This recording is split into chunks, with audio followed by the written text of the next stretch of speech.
I waited so long to put this story on the air because I wanted Fox News, CNN, MSNBC, all these affiliates to be done with you after they're done interviewing Mike Soileau. I didn't get a call from any of those folks. You didn't? No.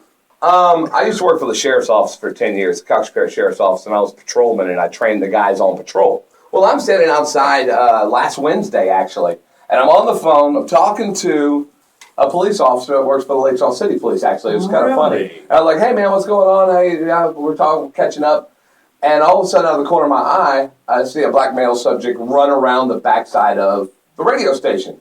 And I'm like, that's no good. And then about 3 seconds later, here comes a state trooper around the corner running. He's just a running. He's full-fledged sprint. And I'm like, oh, this guy did something bad. I looked over, and the trooper's portable fell out of his rig belt. Yeah. So he had to stop and grab his portable because it's the only communication he has back to the troop. Right. So he stopped for a second. I was like, hey, man, I got to go. And I put the phone in my back pocket, and just instincts kicked in, and I took off running after the guy. Yeah. So I ran out behind the radio station, came through the side of the radio station, the Oasis Hotel's next door. Yeah. Took off running down Lakeshore Drive, and this guy's running. So I catch up to him, put my hand on his shoulder.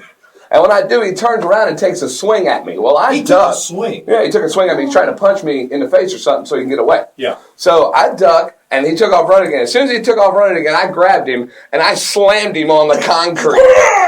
So now we're on the ground. Yeah. We're wrestling. He's trying to put his hand in his pocket. So there's a defensive tactic where there's a carotid artery down your neck right here. Yeah. If you hit it right there, it can actually stun you.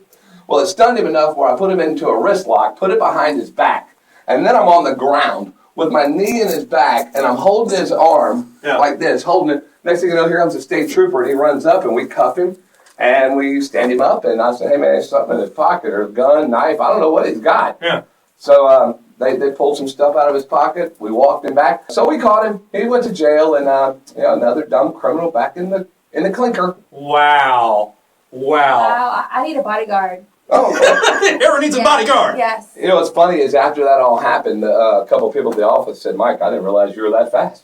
I said, what are you talking about? I didn't know you could run that fast. So I didn't either. Yeah, there you go. I hadn't ran after somebody in 10 years.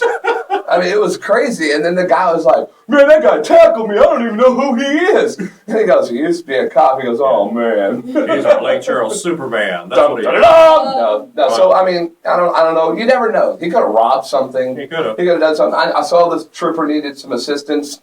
I worked sheriff's office 10 years. What the heck? Might as well run after the guy. Needed a morning jog anyway. So that's what I did. I ran after the dude, and we caught him, and it was a cool thing. And then I thought about, man, let's do that again. Our humanitarian of Gator Country on this day, Michael Soileau. Thank you, sir. Thank you.